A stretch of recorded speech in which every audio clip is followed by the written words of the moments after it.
योऽन्तः प्रविश्य मम वाचमिमां प्रसुप्ताम् सञ्जीवयत्यखिलशक्तिधरस्वधाम्ना अन्यांश्च हस्तचरणश्रवणत्वगादीन् प्राणान् नमो भगवते पुरुषाय तुभ्यम्। नमो भगवते पुरुषाय तुभ्यम्। श्री गुरुभ्यो नमः। वन्दे संस्कृतमातरम्। सर्वेभ्यः नमस्काराः। इदानीं चतुर्थाङ्के सारसपङ्क्तिवर्णनम्। तत्र प्रथमं विदूषकः दर्शयति तत्र चतुर्षु प्रदेशेषु लतामण्डपे अनन्तरं शिला पर्वततिलके अनन्तरं सप्तच्छदवने पुनः दारुपर्वतके. In all these four places he is giving options. विकल्प चतुष्टयं दत्वा कुत्र गता भवेत् सा इति वदति. तदा एव उपरि अवलोक्य आकाशं दृष्ट्वा शरत्काल निर्मले अन्तरिक्षे प्रसारित बलदेव बाहुदर्शनीयां सारसपङ्क्तिं यावत् समाहितम् इत्युक्ते तत्र अत्यन्त एकाग्रतया समाधिस्थ as if they are doing some without getting disturbed. समाधिस्थं गच्छन्तीं प्रेक्षतां तावत् भवान् इति महाराजं दर्शयति. तद्दृष्ट्वा राजा अपि वदति ऋज्वायतां च विरलां च नतोन्नतां च सप्तर्षि वंशकुटिलां च निवर्तनेषु निर्मुच्यमान भुजगोदर निर्मलस्य सीमामिवाम्बरतलस्य विभज्यमानाम्. Beautiful description of this Sarasa Pankti Varnanam in Vasanta Tilaka Vritta. Rujvayatam tatra अन्वयं वदामि. Rujvayatam viralam natonnatam nivartaneshu saptarshi vamshakutilam निर्मुच्यमान भुजगोदर निर्मलस्य अम्बरतलस्य विभज्यमानां सीमाम् इव तावदेव. तत्र क्रियापदं नास्ति किन्तु सीमाम् इव तत्रैव इट इज लाइक तथा. पुनः एतस्य आङ्ग्लानुवादं पठामि. Now extended straight, now broken in parts. Now ityukte once it is straight and once it is broken in parts and again rising high and again sinking low in its revolution nirvartaneshu. It is twisted like the figure of the great bear. The Saptarshi Mandala is called as great bear. Even it is also called as Ursa Major. Ursa is a Latin word which tells a bear. So great bear or Saptarshi Mandala. Saptarshi Vamsha Kutilam Nirvartaneshu, like the figure of the great bear, and like a boundary line. It's like a boundary line which divides the sky and which is spotless like the belly of a serpent in the act of shedding its skin. स्थूलतया अर्थः अवगतः चेत् अत्र पुनः पदानां यदा वदामि सम्यक् ज्ञायते. ऋज्वायतां, ऋजु आयता. Riju is straight and ayata is long. एतत् किं कथमस्ति एतस्य सारसपङ्क्तिः कथमस्ति? ऋज्वी इत्युक्ते स्ट्रैट अपि अस्ति, सरलरेखया अस्ति, अनन्तरं दीर्घा अपि अस्ति, कदाचित् विरला अपि अस्ति. Sometimes they spread, sometimes they come closer. नता उन्नता, कदाचित् उपरि गच्छति, कदाचित् in a zigzag pattern. उपरि नत उन्नत Saptarshi Vamsha Kutila Nirvartaneshu in their rotations or in their movements. Saptarshi Vamsha Kutila Saptarshi Mandalasya Mandale Nakshatrani. They are like just a sort of ladle shape. But it's here it is changing. The patterns are being changed every now and then. And कथमस्ति तत् कदाचित् ऋजुरेखया गच्छन्ति सारसपक्षिणः अनन्तरं कदाचित् एकत्र समीपम् आगच्छन्ति कदाचित् दूरं दूरं गच्छन्ति कदाचित् उपरि गच्छन्ति कदाचित् किञ्चित् अधः आगच्छन्ति एवं तेषां कथं दृश्यन्ते सप्तर्षि वंशैव कुटिला वक्रगतिः तथा it can be like M shape or W shape evam tesham nirvartaneshu in their rotations or in their movements katamasti ityukte bhujagodara nirmalasya ambaratalस्य सीमां विभज्य निर्मुच्यमान भुजगोदर निर्मलस्य अम्बरतलस्य विभज्यमानां सीमामिव भुजगोदर निर्मला कथमस्ति एतत् यदा सद्यः very recently भुजगोदर Nirmala it is very clear in the sense if you have seen this snake's outer this thing that outer skin that it sheds निर्मुच्यमानं तदानीमेव तत् भुजगात् निर्मुज्यमानमस्ति तत् कथमस्ति अम्बरतलस्य सीमां विभज्यमानामिव as if it is forming a boundary line to the sky यथा आकाशे तस्य सीमा एतावत् पर्यन्तम् इति यथा सीमा रेखा दृश्यते तथा अस्ति इति तत्र संस्कृतकविषु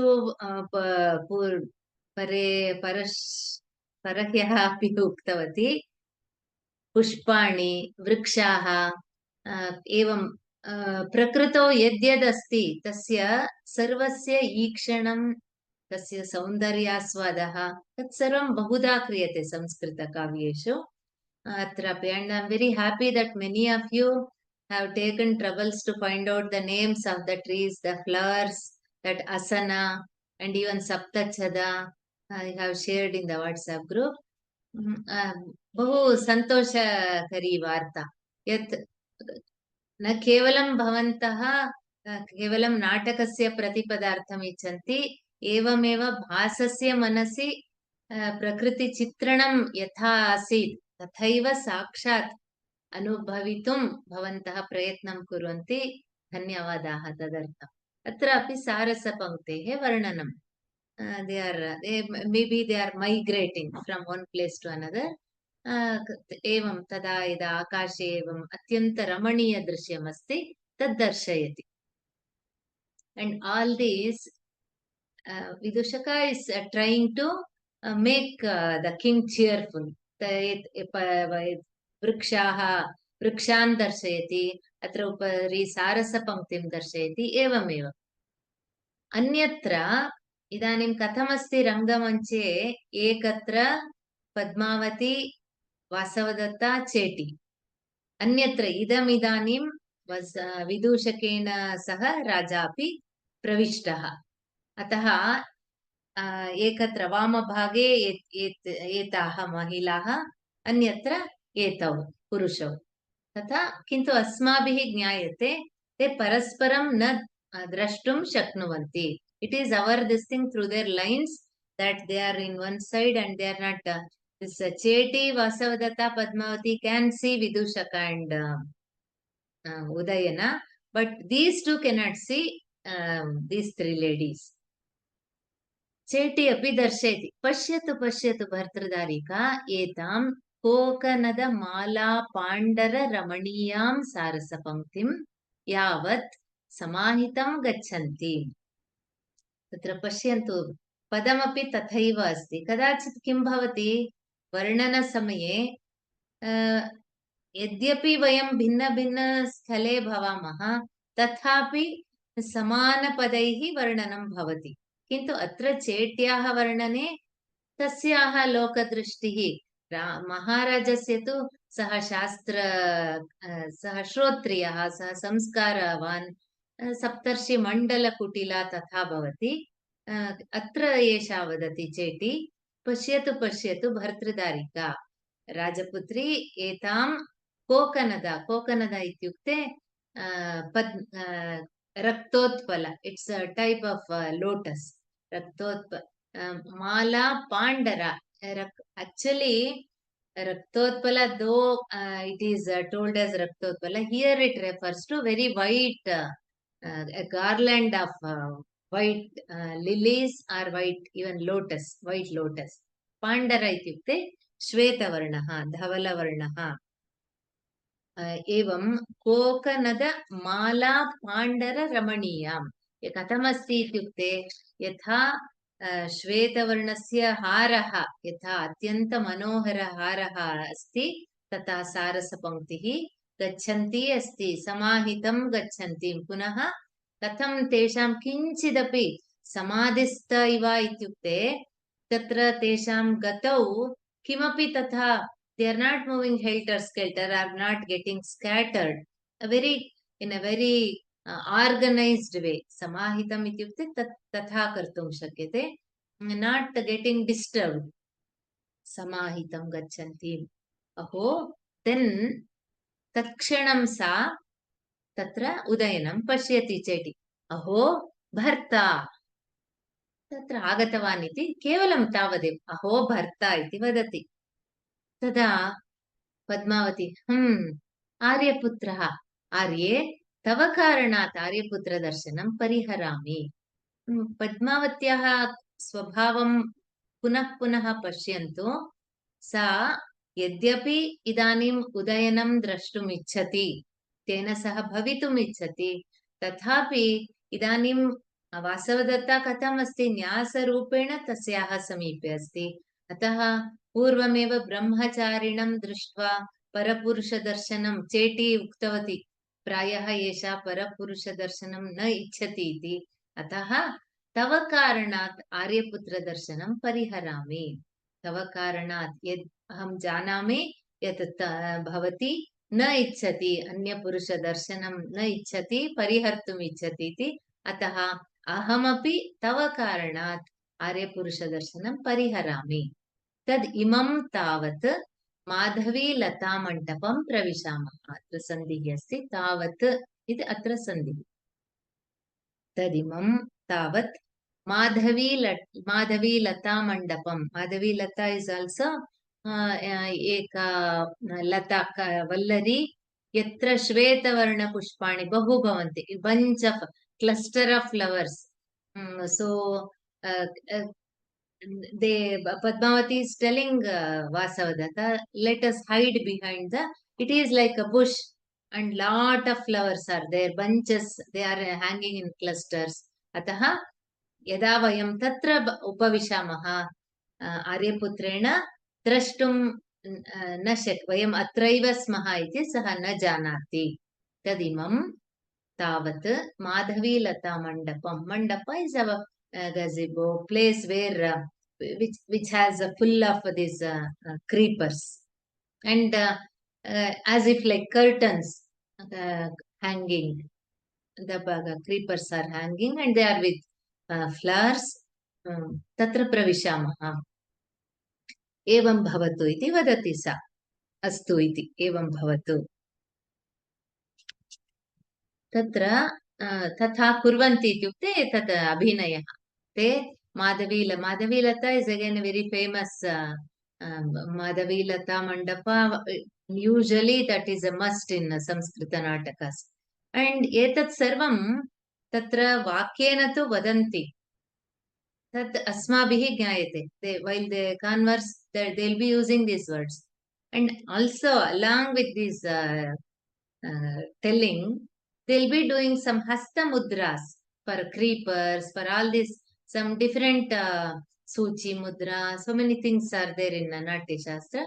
They'll be doing this, and by this we will come to know that they are entering that place. Tatha kurvanti.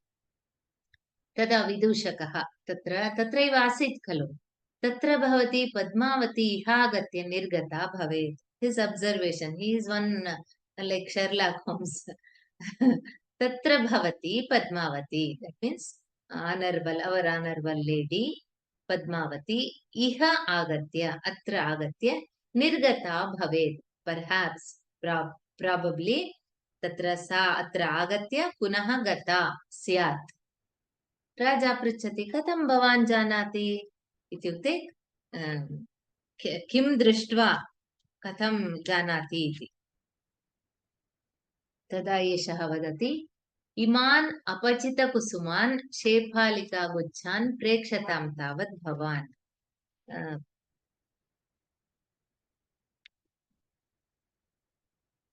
इमान् अपचितकुसुमान् शेफालिकागुच्छान् प्रेक्षतां तावत् भवान्. इमान् इत्युक्ते स समीपे पुरतः अस्ति. अपचितकुसुमान्, अपचित इत्युक्ते इदानीं चेटी कानिचन पुष्पाणि चित्वा आनीतवती, अतः तत्र चिह्नम् अस्ति यत्र कुसुमानि आसन् तत्र अवचितानि इति. तथा plucked very recently अपचितकुसुमान् शेफालिकागुच्छान्, from the bunch when some flowers are plucked, naturally that will be made known. प्रेक्षतां तावत् भवान्. सः वदति, तस्य कारणं वदति, किमर्थं तत्र पद्मावती गत्वा आगत्य पुनः निर्गतवती इति. राजा अहो विचित्रता कुसुमस्य वसन्तका. विचित्रता इत्युक्ते अत्यन्त रमणीयता. विचित्रम् इत्युक्ते संस्कृतभाषायाम् अत्यन्त आश्चर्यकरम् इति. अहो इत्युक्ते वेरैटी आफ् तत्र वर्णवैविध्यम्. एकत्र रक्तवर्णः अस्ति, अन्यत्र श्वेतवर्णः अस्ति, एवम् अतिरमणीयम् अस्ति इति तं नाम्ना आह्वयति, वसन्तका इति. तत् श्रुत्वा वासवदत्ता आत्मगतं, पुनः तस्याः तु बहुधा आत्मगतं, स्वमनसि एव वदति, वसन्तकसङ्कीर्तनेनाहं पुनः जानामि उज्जयिन्यां वर्त इति. वसन्तकसङ्कीर्तनेन अहं पुनः जानामि उज्जयिन्यां वर्ते इति. यदा एवं शृणोमि, वसन्तक इति नाम शृणोमि, तदा मम मनः पुनः उज्जयिनीं गच्छति, यत्र सङ्कीर्तनेन, just by the king by uttering Vasantaka's name, mama manah punaha yada aham उज्जयिन्याम् आसम् एषः गतवान्, सर्व पूर्वतनवृत्तान्ताः आगच्छन्ति तस्याः मनसि. तथा उज्जयिन्यामेव यदा अस्मि इति भासते.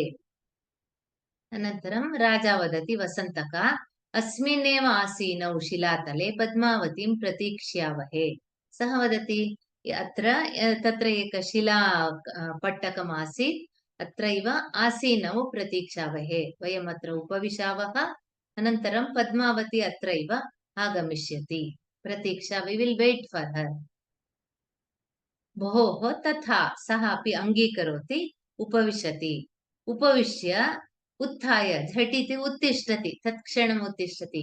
हि शरत्कालतीक्ष्णो दुस्सहातपः. Probably this was around 11 o'clock. Midday was very mid afternoon. That noon was almost. It was that time. तदा तत्र आतपः सूर्यस्य किरणानि तीक्ष्णानि भवन्ति. तत्र तु शिलापट्टकमपि, अतः शिला यदा तस्मिन् समये तदपि बहु घर्मः भवति तत्र. अतः शरत्काल तीक्ष्णो दुस्सह आतपः, दुस्सह अनबेरेबल. एतद् अतीव अत्र उष्णता अधिका अस्ति. तद् इमं तावत् माधवी मण्डपं प्रविशावः. अतः अत्र मास्तु, प्रायः ते शिला that they are said that benches are somewhere near the trees, and he does not want to, though there is lot of greenery, even sun rays fall, अतः तत्रापि उष्णता अस्ति, अतः सः सूचयति तत् इमं तावत् इत्युक्ते वयम् अत्र मास्तु, अत्र न उपविशामः, माधवीमण्डपं प्रविशावः, अत्र अन्तः प्रविशावः इति वदति। बाढं गच्छ अग्रतः, सः अस्तु अग्रे गच्छ इति वदति राजा। एवं भवतु, विदूषकः अग्रे गच्छति। उभौ परिक्रामतः, they walk ahead, they are coming forward, coming in this direction where Vasavadatta Padmavati Cheti यत्र सन्ति तस्यां दिशायां ते आगच्छन्तः सन्ति, आगच्छतौ स्तः। तदा पद्मावती सर्वम् आकुलं कर्तुकाम आर्यवसन्तकः, किमिदानीं कुर्मः? सर्वम् आकुलम् इत्युक्ते एषः आकुला व्याकुला, he makes everybody worry, or he is a spoil sport, कर्तुकाम आर्यवसन्तकः। एषः किम् एवं करोति, अत्र अन्तः वयं स्मः, एषः महाराजम् अत्रैव आनयन् अस्ति, अतः एतत् चिन्ताकारणं खलु, एवम् एषः एतादृशकार्यं करोति, तस्य सूचना खलु अन्तः गच्छामः इति। अतः तदा चेटी उपायं सूचयति, सा तु अत्यन्त प्रत्युत्पन्नमतियुक्ता, शी इस् वेरि वेरि वैस्। सा वदति, भर्तृदारिके एतां मधुकरपरिनिलीनाम् अवलम्बलताम् अवधूय भर्तारं वारयिष्यामि। सा वदति, चिन्ता मास्तु राजपुत्री, एतां परिनिलीनाम्, अत्र तत्रैव लता अस्ति खलु, माधवी लताः, तत्र भ्रमराः सन्ति, मधुकरपरिनिलीनां, मधुकरपूर्णां, तत्र यथा तत्र बहूनि पुष्पाणि सन्ति, तत्र मधुकराः भ्रमराः अपि बहु सन्ति, अतः सा वदति, एषा वल्लरी अथवा लता अस्ति खलु, अवलम्बताम् अवधूय, अवलम्बता इत्युक्ते maybe are the wall that has these creepers. Avalambata is the creepers that are supporting, or that have grown on the wall or on the pillar somewhere near the entrance.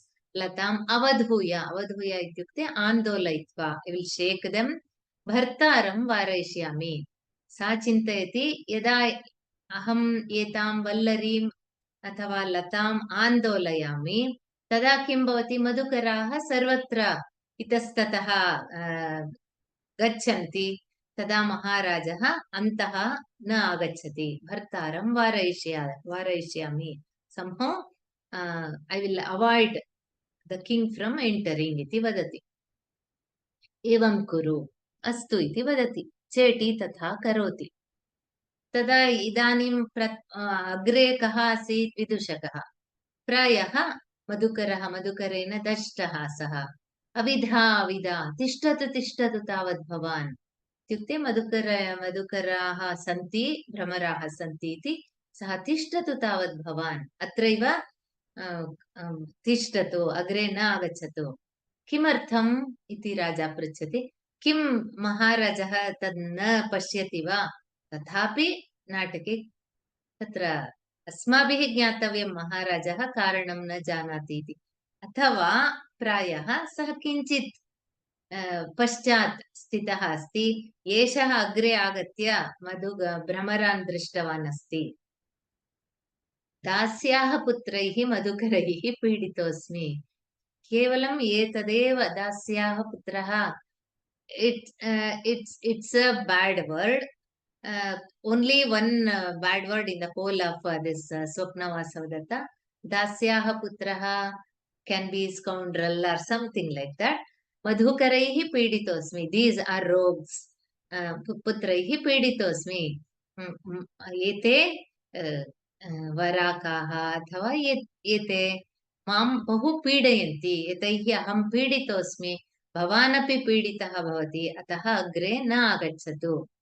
सः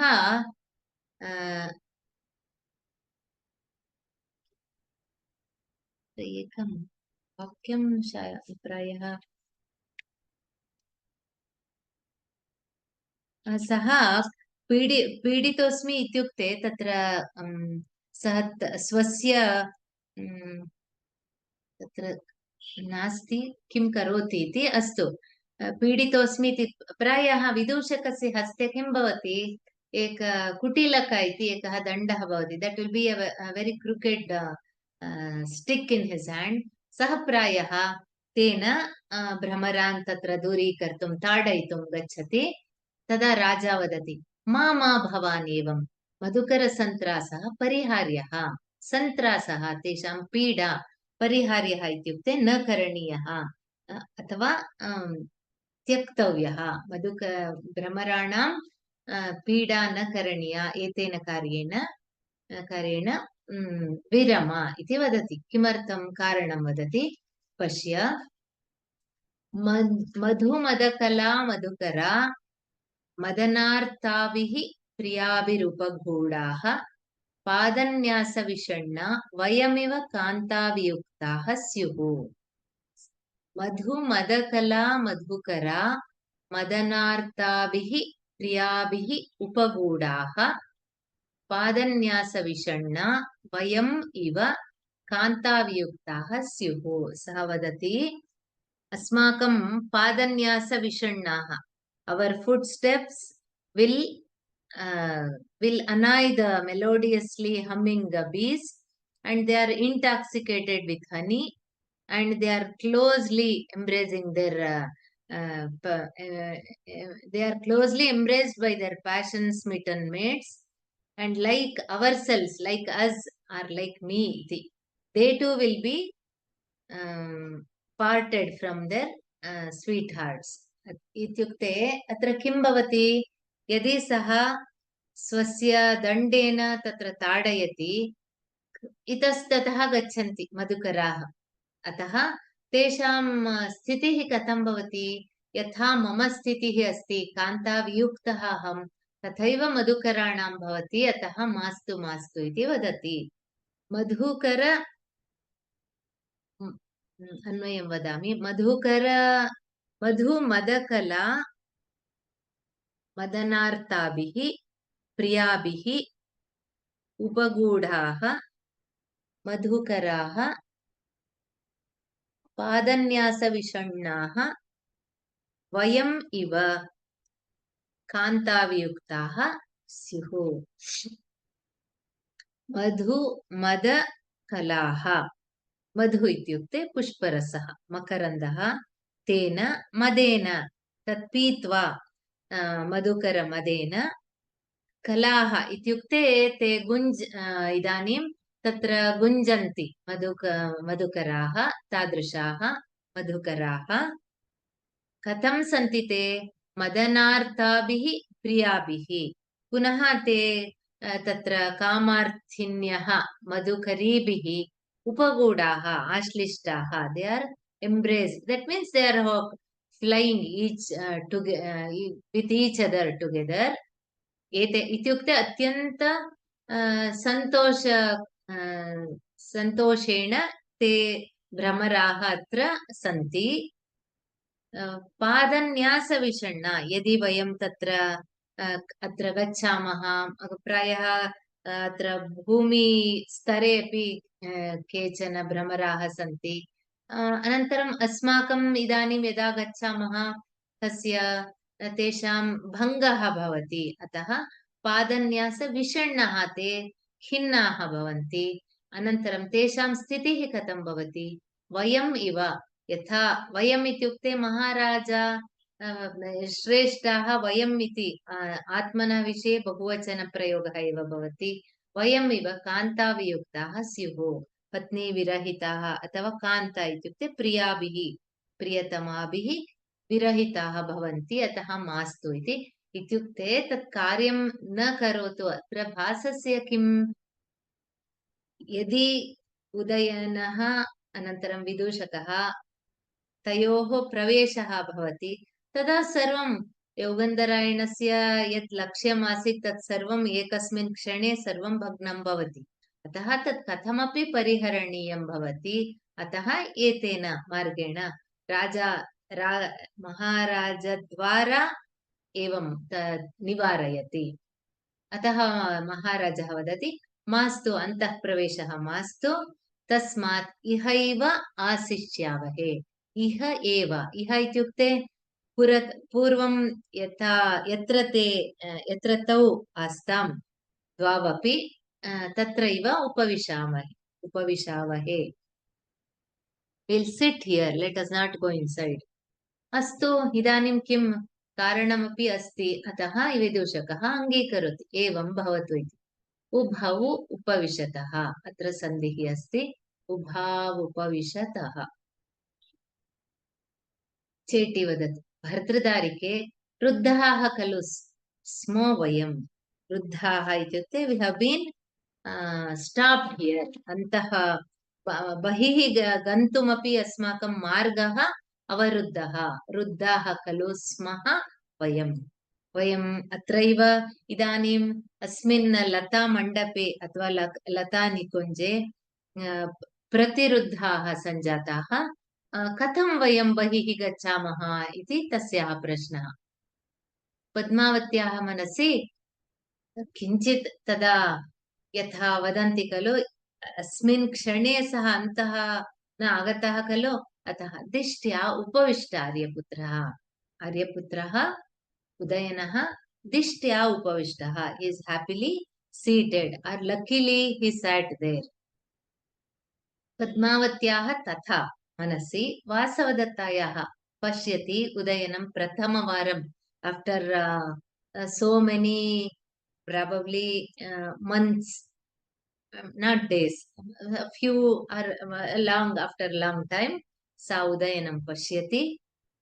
तस्याः मनसि भिन्नः विचारः। पश्यति उदयनम् इदानीं स्वस्थः दृश्यते, दिष्ट्या प्रकृतिस्थशरीर आर्यपुत्रः। सा तु पत्नी अपि, केवलम् एका स्त्री न अथवा तस्य कान्ता न, महाराजस्य योगक्षेमं सर्वं सा कथं करणीयम् इति सर्वं जानाति। अनन्तरं महाराजस्य पूर्वतन अवस्थां, तत्र यदा वासवदत्ता दग्धा इति वार्तां श्रुत्वा सः अपि अत्यन्त दुःखितः आसीत् इति तदपि ब्रह्मचारी द्वारा सा श्रुतवती आसीत्। कानिचन दिनानि जातानि इदानीम्।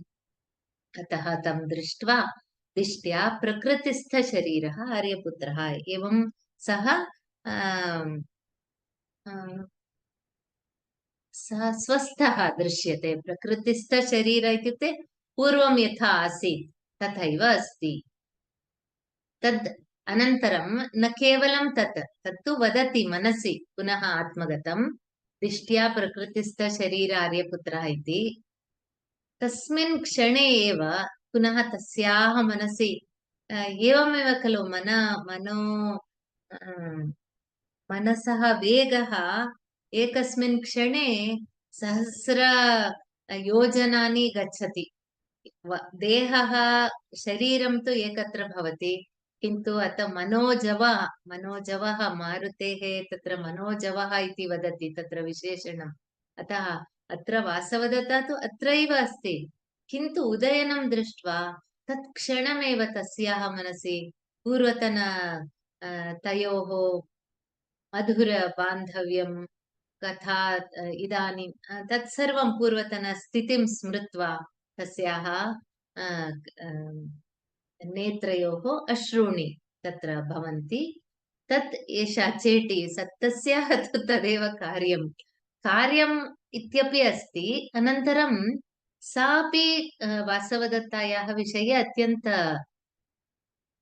गौरवं दर्शयति। यथा पद्मावती अत्यन्त आप्ता अस्ति वासवदत्तायाः, चेटी यदा स्वामिनी एव वासवदत्तायाः विषये प्रीतिं प्रदर्शयति, एषा कथं, यदि सा दूषयति तदा एषापि दूषयति, किन्तु तथा नास्ति खलु। पद्मावती सर्वदा वासवदत्तायाः यत् इच्छा अस्ति, यत् इच्छति, यत् परिहरति, एतत् बहु सम्यक् जानाति।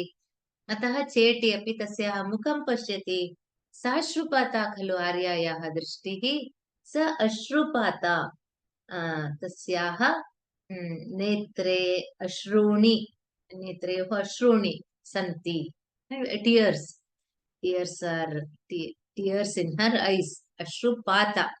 they don't the tears they don't fall, तथापि दृष्टिः तथा अस्ति। अश्रुविषये किमपि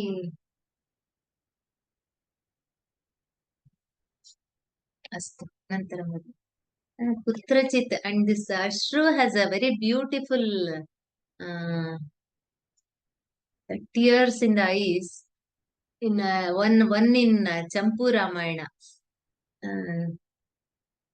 when Dasharatha tells the committee of ministers that he is going to crown Rama as the prince, तदा सन्तोषभरिताः जनाः, तेषां नेत्रेषु, बहुवचने, नेत्रेषु अश्रूणि, अश्रुपूर्णाः ते। The कवि says, अग्रे यदा रामस्य अभिषेकः भवति, तद्द्रष्टुं, सम्यक् द्रष्टुं जनाः इदानीमेव they want to cleanse their eyes. For that, their eyes are welled with tears. I don't remember the verse, but a very beautiful description. Later, they want to see with wide open eyes, so they want to cleanse their eyes just by hearing that Dasharatha is going to crown Rama as the prince. Their eyes are welled with tears, and that indicates that they are cleansing their eyes. Later, when that Abhisheka is going to happen, they can watch that without any obstruction. So then at that time, if they have this Ananda Bashpa, that will be like a curtain. And one more instance is in Kiratarjuniya. Kiratarjuniye पाशुपतास्त्रं प्राप्तुम् अर्जुनः तपः कर्तुं गच्छति। तदा द्रौपद्याः तस्याः खेदः भवति, अत्यन्तप्रियकान्तः सः बहु कालपर्यन्तं तत्र गच्छति इति तस्याः नेत्रयोः अश्रूणि, and that she cannot and like when somebody starts for a journey, long journey, if you cry, it amangala suchakam. She holds back her tears, and that like yavanikavat, like a curtain, his vision will be blurred by those tears. Tata ashru Samskrita kavayaha, we may say what great this thing is there in those tears.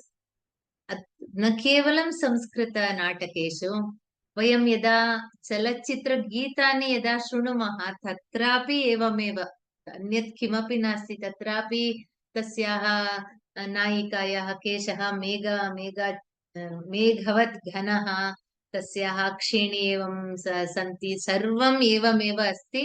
अतः भारतीय ललितकलासु, नाट्यं वा भवतु, चलच्चित्रं वा भवतु, एवमेव बहुधा एतादृशवर्णनानि भवन्ति। रुद्धास्मयो अस्तु, भर्तृदारिके साश्रुपाता खलु आर्यायाः दृष्टिः, आर्यायाः दृष्टिः सन्धिः।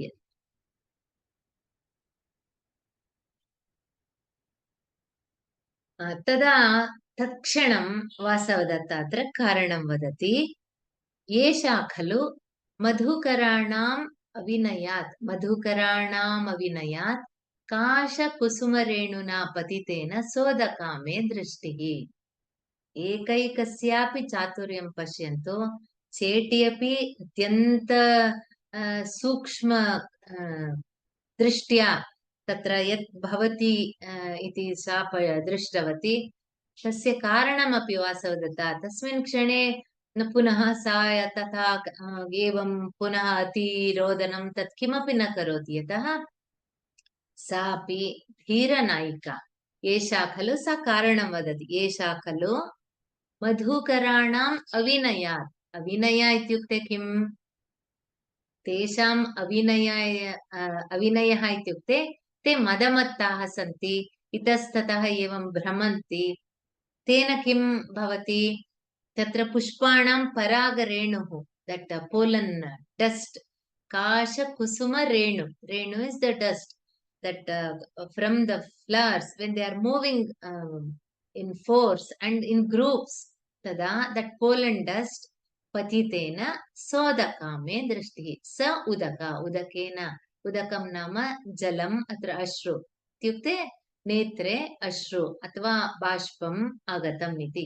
सोदकामे दृष्टिः, केवलं तावत् अन्यत् किमपि नास्ति इति सा कारणं वदति। पद्मावत्याः संशयः न भवति, यतः तत्र तथैव परिस्थितिः आसीत् खलु, युज्यते, maybe it's so or holds good. And see, just one word that you should observe.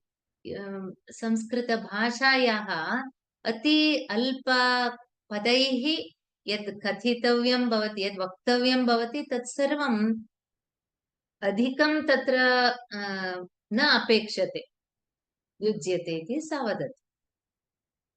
तदा विदूषकः इदानीं तत्र तत् प्रसङ्गः तत्रैव स्थगितः, not that will not be taken too long, that not the conversation will not be dragged, like it will end there.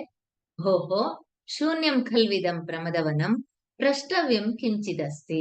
एषः विदूषकः इदानीं सः अत्यन्त उक्तवती नर्मसचिवः इति, नर्मसखः महाराजस्य, अतः सः वदति शून्यं खलु इदं प्रमदवनं, शून्यं कोऽपि नास्ति अत्र, अतः शून्यम् इत्युक्ते very deserted or nobody is there, प्रमदवनं निर्जनं, प्रष्टव्यं किञ्चिदस्ति, अहं किञ्चित् प्रष्टुम् अत्यन्त रहस्यं किञ्चित् प्रष्टुम् इच्छामि, पृच्छामि, भवन्तं पृच्छामि वा इति पृच्छति। छन्दतः पश्यतु, तत्रापि केवलम् एकपदेन सह अस्तु महाराजः वदति, छन्दतः पृच्छामि अट् युवर् इत्युक्ते छन्दतः अट् युवर् प्लेजर्, यथा इच्छानुगुणम्, इच्छानुसारं पृच्छ। सः पृच्छति, का भवतः प्रिया?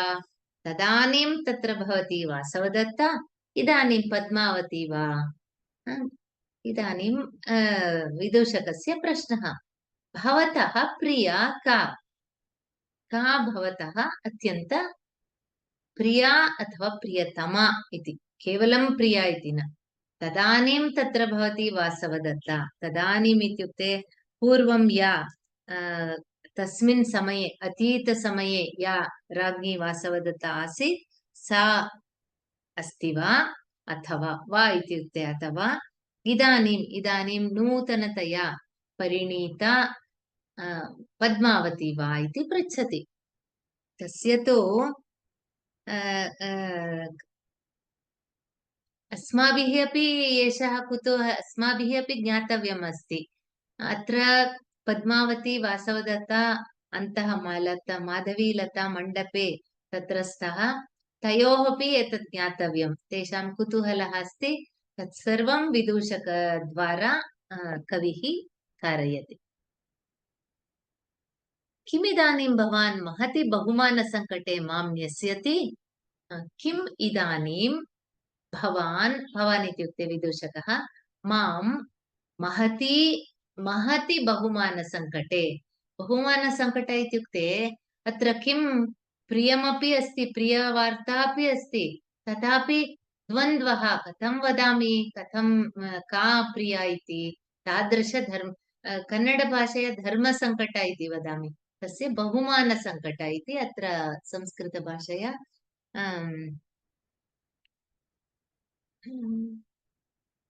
अस्तु। किञ्चित् तत्र दुःखकरवार्ता न, उभावपि प्रियकर वार्ते एव, तथापि किञ्चित् कष्टम् इति तस्मिन् सन्दर्भे बहुमानसङ्कट इति। मां न्यस्यति, मां पातयति, एतादृशपरिस्थितौ मां पातयति इति। तत् श्रुत्वा अन्तः पद्मावती वासवदत्ता तु तत्र यद् भवति तद् द्रष्टुमपि शक्नुतः, अनन्तरं श्रोतुमपि, they can see both these Udayana and Vidushaka as well as they can listen to what they are conversing. Padmavati वदति, हला यादृशे सङ्कटे निक्षिप्त आर्यपुत्रः, सा एतद् न इच्छति। किम् एषः विदूषकः एकैकमपि अनर्थम् एवं करोति, यादृशे सङ्कटे निक्षिप्त आर्यपुत्रः। यतः अत्र कीदृशप्रश्नः एषः, अतः किं वा वदेत् एषः आर्यपुत्रः इति। वासवदत्ता पुनः आत्मगतम्, अहं च मन्दभागा। सा वदति, केवलं महाराजः बहुमानसङ्कटे पतितः न, अहमपि मन्दभागा। किमर्थं मन्दभागा इत्युक्ते अहं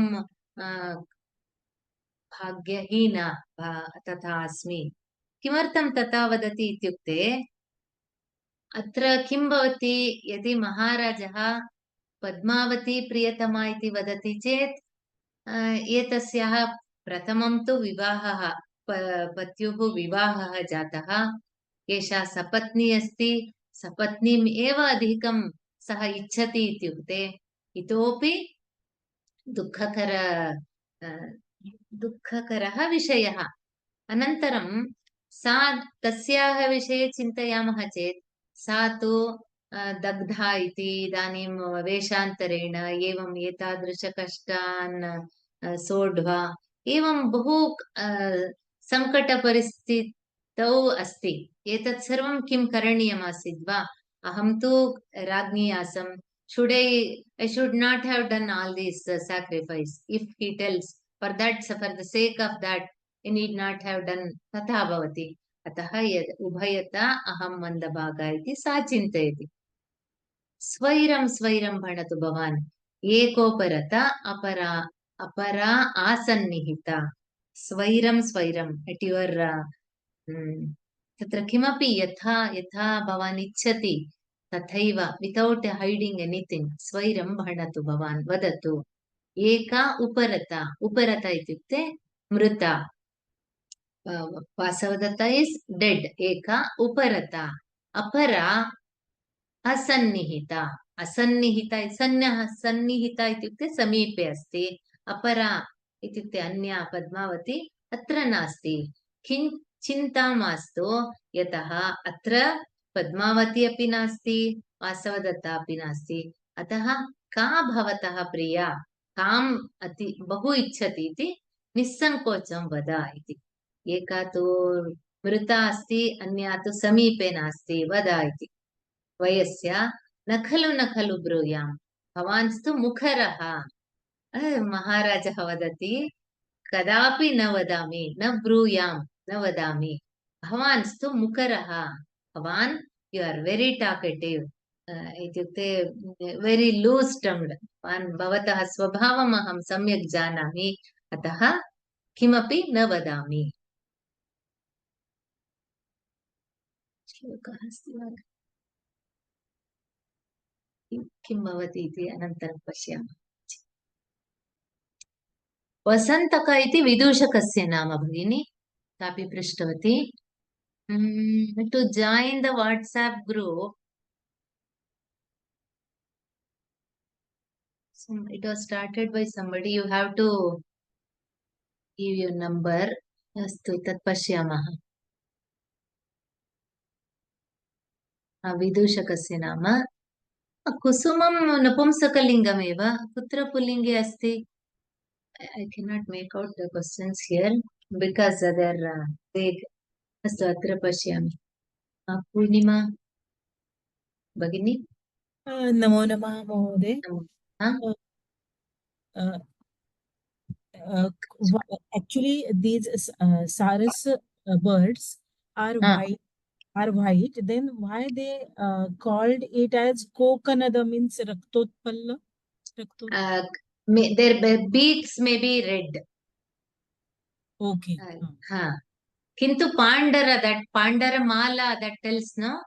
Kokanada is actually that attracts these Chakravaka birds, or they make them something related with that Kokanada. That how that word has come is Vyutpattau. Kintu because maybe that beak, that usually these some birds they have that just like this Parijata flower, beak will be red, and but finally they are very white in color. Bhujagodara Nirmalasya. Bhujagodara. Udara is that lower part of the snake. When if though the snake is dark in color, it can be brown or bluish, whichever color the snake is. The inner part will be usually white.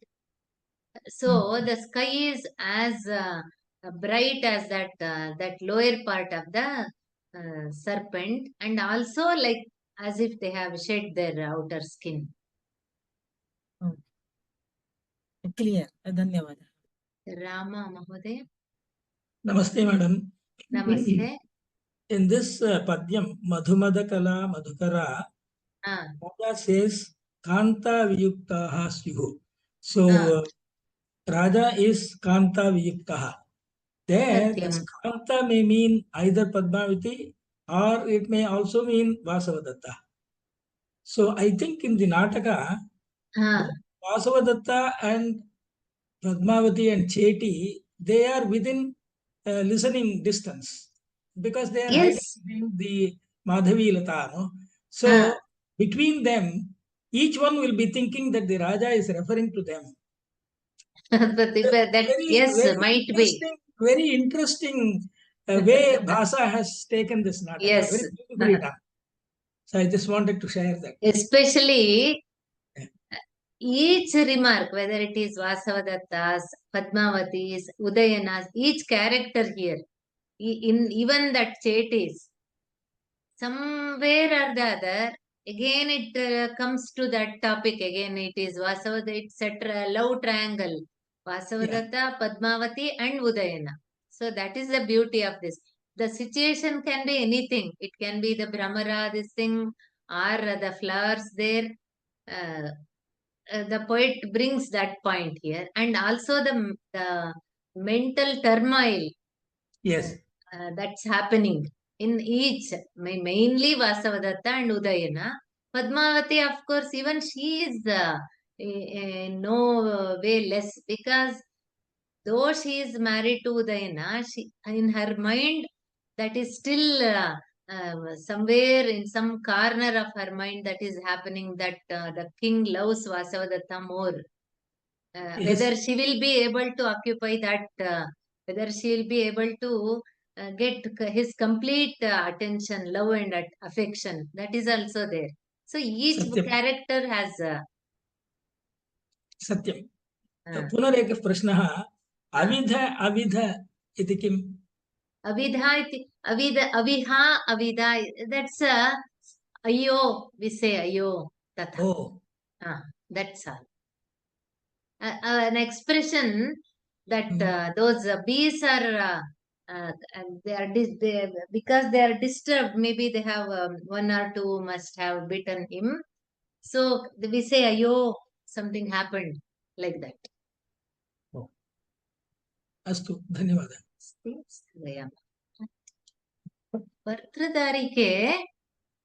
Bhartradarike, even the other day I told Bhagini or Mahodaya, Bharta is the king, Bhartradarike is his daughter, our Rajaputri. You cannot refer it to somebody's daughter, because this Cheti belongs to that royal family. She is telling our Rajaputri, our king's daughter. That's all. Apachita kusuma, it has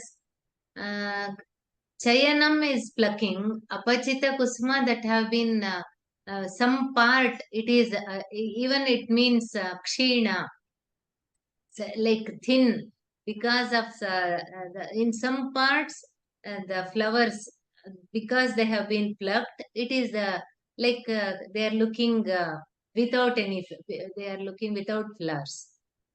Madhu, Madhu Madakala. Madhu is Makaranda, the nectar.